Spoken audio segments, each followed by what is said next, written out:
Halo Tappers, setelah sebelumnya kita mempelajari tahap perancangan presentasi, sekarang kita lanjut ke tahap persiapan presentasi, yaitu General Design. Berikut beberapa tujuan pembelajaran yang akan kamu capai setelah menonton video ini. Sebelum kita belajar lebih dalam, yuk pahami dulu struktur materi General Design.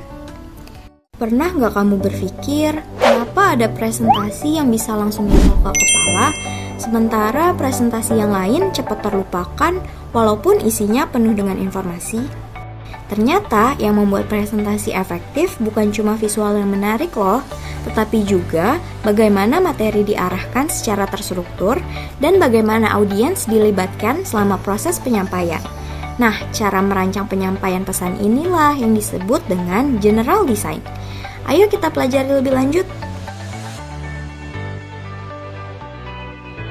Sederhananya, General Design adalah perancangan struktur dan pendekatan penyajian presentasi secara menyeluruh. Ingat ya, ini dilakukan sebelum kita masuk ke urusan teknis seperti pemilihan warna dan jenis font. Jadi, General Design bukan cuma tentang gimana slide kamu terlihat, tapi juga gimana presentasi kamu bekerja untuk menyampaikan pesan ke audiens. Lalu, kenapa General Design itu penting?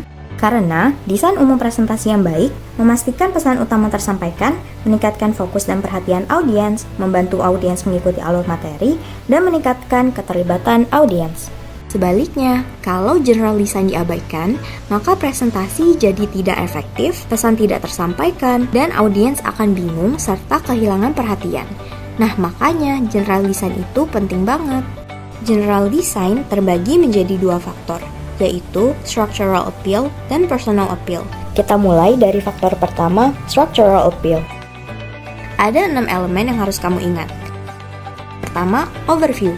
Berikan pengantar dan gambaran umum sebelum fokus ke detail materi agar audiens tahu apa yang akan dipelajari. Kedua, Pacing. Artinya menyesuaikan kecepatan penyampaian dengan audiens, materi, dan respon yang diinginkan. Contohnya, jika audiensnya pemula dan materi kompleks, maka sampaikan materi secara perlahan dan beri jeda dengan tanya jawab. Ketiga, Isyarat. Bisa berupa penekanan verbal dan penekanan visual. Keempat, organisasi informasi. Susun materi secara runtut dan logis. Kelima, chunking. Bagi informasi kompleks jadi bagian kecil-kecil agar mudah dipahami dan mengurangi beban kognitif audiens. Keenam, penekanan informasi. Sampaikan poin penting di awal dan ulangi kembali di akhir presentasi karena dapat membantu audiens mengingat informasi penting lebih lama. Lanjut ke faktor kedua, yaitu Personal Appeal. Terdapat 3 elemen. 1. Sudut pandang audiens. Sampaikan informasi dan perspektif kebutuhan dan manfaatnya untuk audiens, bukan presenter. Kedua, keterlibatan audiens. Libatkan audiens secara aktif melalui pertanyaan, pengalaman, atau aktivitas sederhana. Ketiga, tujuan di awal presentasi. Jelaskan dari awal apa yang akan mereka ketahui, lakukan, dan rasakan setelah presentasimu selesai. Setelah memahami konsep Structural Appeal dan Personal Appeal, sekarang kita lihat bagaimana penerapan General Design dalam situasi nyata. Seorang guru menampilkan slide berisi 6 istilah tentang siklus air sekaligus. Ukuran teksnya kecil, penuh warna, dan gak ada penjelasan awal mengenai apa yang akan dipelajari. Selama presentasi, guru hanya membaca isi slide tanpa melibatkan siswa. Akibatnya, siswa menjadi bingung harus fokus ke bagian yang mana. Informasi yang terlalu padat membuat materi terasa berat untuk usia sekolah dasar. Selain itu, karena tidak ada interaksi, siswa menjadi pasif dan mudah kehilangan perhatian. Inilah contoh presentasi tanpa General Design. Materinya mungkin lengkap, tetapi penyampaiannya belum tentu membantu audiens memahami isi presentasi. Sekarang, coba perhatikan perbedaannya ketika General Design diterapkan. Di awal presentasi, guru memberikan kalimat pembuka. Visual yang digunakan juga sederhana seperti gambar matahari, awan, dan hujan. Lalu tujuan presentasi juga disampaikan di awal. Pada bagian ini, guru menerapkan overview dan menggunakan sudut pandang audiens melalui kata kita dan kalian. Selanjutnya, guru menjelaskan bahwa siklus air terdiri dari 3 tahap utama. Informasi dibuat singkat agar lebih mudah dipahami siswa SD. Guru juga memberikan isyarat verbal dan panah untuk membantu siswa mengikuti urutan materi. Di sini terlihat penerapan chunking, cues, dan penekanan informasi.